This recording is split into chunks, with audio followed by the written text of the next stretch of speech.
Bom, vamos cair para Bollinger Bands, né? Um indicador.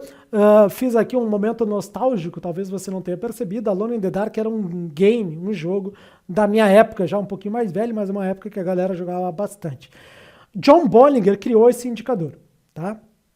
E para que você precisa saber o nome do cara? Não, só para saber que Bollinger Bands é porque o nome dele é John Bollinger.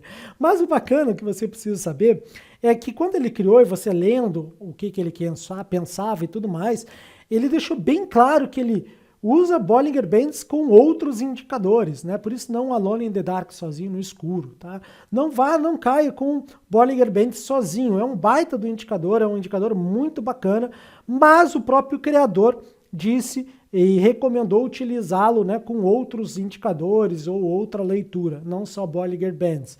E isso é muito bacana, vocês vão ver no meu trades aí como é que eu faço. E no finalzinho vou dar uma sugestão aí de outra coisa. Como é que funciona o Bollinger Bands para quem nunca viu um Bollinger Bands? Tá aí. Bollinger Bands a gente vai ter uma média, normalmente uma média móvel simples de 20, com outras duas médias para cima, parecido média que na verdade são desvio padrões, tá?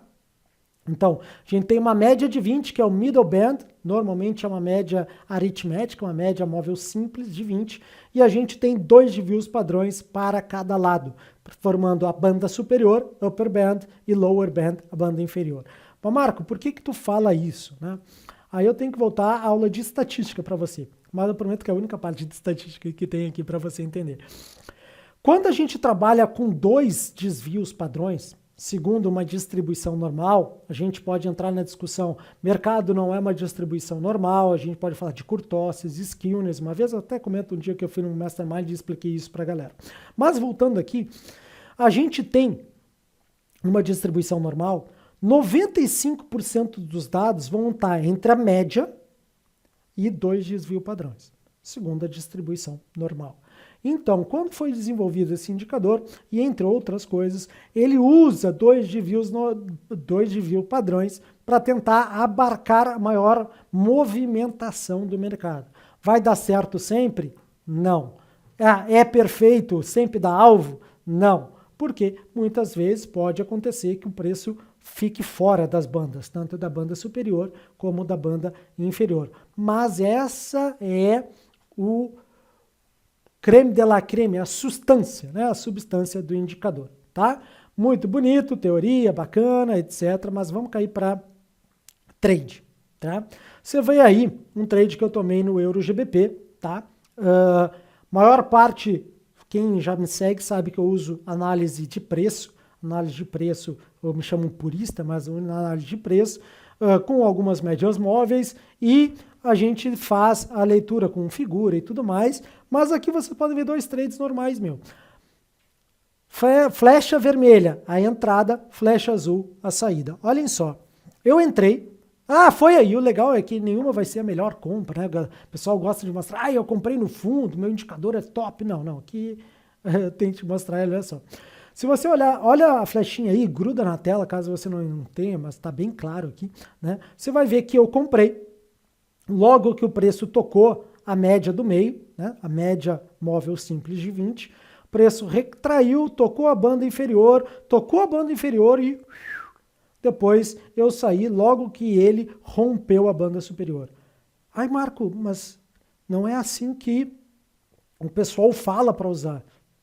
Entendeu? A gente tem, entendendo como é feito o indicador, entendendo o que o preço estava me dizendo, para mim, ao ler esse mesmo gráfico para vocês, eu vou dizer, cara, ele está batendo no que vocês conhecem como suporte, para mim, o stopzinho ali embaixo, né? Um pouquinho embaixo ali, e foi o que foi. Que bom que deu gain, tá? Mas vamos passar por uma outra coisa. Vamos olhar um mercado de petróleo. Aqui vocês podem ver que a ideia por trás do trade é a mesma, porém eu não segurei até o upper band, eu não segurei até lá em cima. Vocês podem ver que eu saí na média do meio. Esse é um mercado de petróleo, vocês têm na plataforma da Active Trade, se chama Brent, tá? É o WTI, não é o crude, é o WTI. E aí vocês veem ali, entrada na flecha vermelha, flecha azul, a saída. Um tradezinho curto, deu um padrão para mim de reversão, o mercado vem, isso que é interessante, tá? Que eu chamo história de trade. Há muito tempo o pessoal copiou, mas vai lá, olha só. Vem com a história do trade. O mercado estava em cima, certo? Em cima da minha EMA de 150, tá? Quem quiser, é minha EMA de 150. O mercado estava grudadinho, estão vendo? Da esquerda, sempre se lê da esquerda para a direita, tá? Que nem livro. Mercado grudadinho na EMA de 150, caiu, chegou na minha zona de confluência, não fez nada, fez uma caída, deu um padrão de reversão, eu entrei superando o padrão de reversão, voltou ainda na minha zona de confluência e foi lá para cima. Ai, Marco, por quê? Tu não segurou. Bom, foi um bom trade, tá, pessoal? Isso é trade de verdade. Não segurei até lá em cima, o mercado continuou bombando, mas é um bom trade aí, é um mercado carinho, quem sabe, põe aí na plataforma da Act que você vai ver aí, é bem bacana de operar. Vamos olhar um outro trade de uma maneira diferente, mas lembrando, entrada flechinha vermelha, saída flechinha azul. Olhem só, prata, tem aqui silver, se chama, você pode, daqui a pouco é só Silver ou XAGUSD, XAGUSD, certo? O que a gente tinha aqui? Tive uma tendência de baixa, certo? Testou a minha zona de confluência, voltou a cair, rompeu a minha EMA, voltou a subir, deu o upper band, bateu na banda superior de cima do Bollinger Bands, rompeu a banda do meio, caiu, fechou quase abaixo da minha lower band, quase abaixo da linha de baixo, né? A linha verdinha de baixo ali. Entrei vendido, certo? O mercado voltou a testar a EMA simples, né? Desculpa, a média móvel simples, que é a média do meio. Voltou a cair. Pessoal, não me senti confortável quando ele fez esse movimento, tá? Então, o que é isso?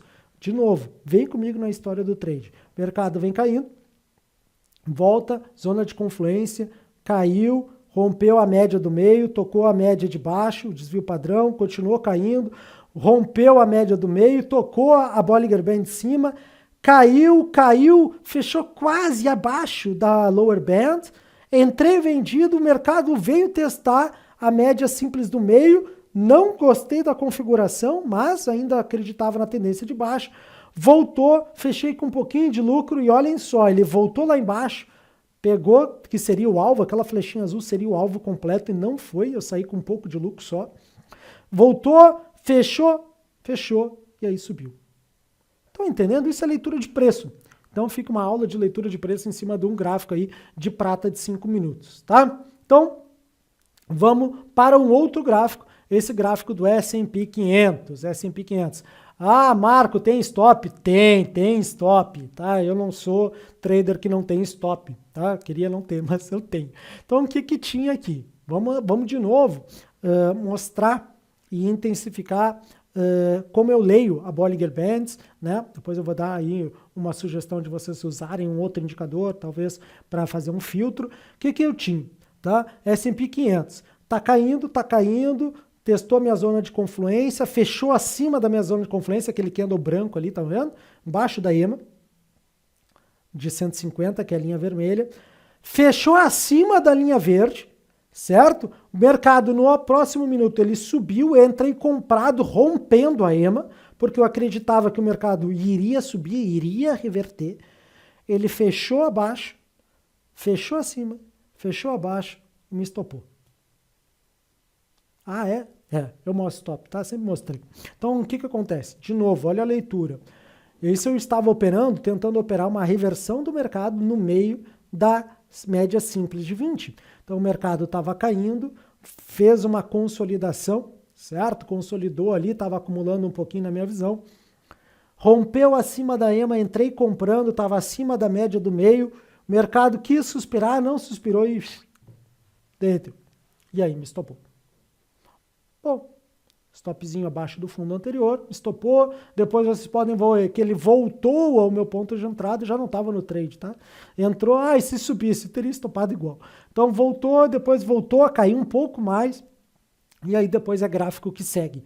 Então, o que eu queria mostrar para vocês aqui? O Bollinger Bands, eu gosto muito de usar Bollinger Bands, em alguns tipos de mercado eu gosto de usar mais do que em outros, certo? Aí é muito mais perfil.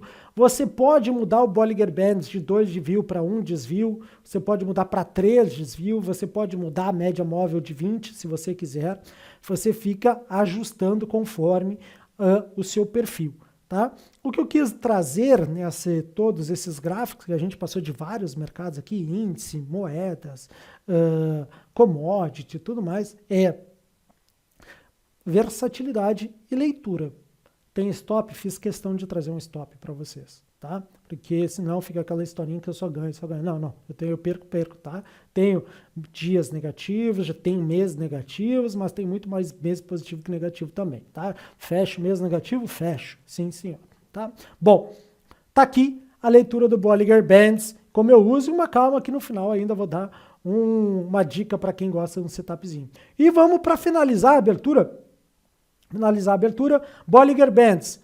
Alone in the Dark, não seja sozinho no escuro. Não use Bollinger Bands sozinho, tá? Bollinger Bands, cuidado quando o preço fecha fora da banda. Tá? Lembrando, 95% ele tende a fechar dentro e voltar. Né? Muita gente usa até como estratégia de regressão. Mas mostrei para vocês como eu uso. Muito cuidado quando o preço fecha acima ou abaixo, né? Acima da banda superior ou abaixo da banda inferior, porque isso significa que o preço realmente está muito forte. E, como prometido, faço uma sugestão para vocês testarem nos simuladores de vocês. Bollinger Band 20, basta botar lá indicadores Bollinger Bands, é a configuração tradicional, e coloquem aí um RSI ou um IFR de 14, tá? Mas Marcos, só isso? Calma, vou dar aqui, presta atenção comigo. Vou dar um exemplo de baixa, tá? Vamos supor que o preço está batendo perto da banda inferior do Bollinger Bands.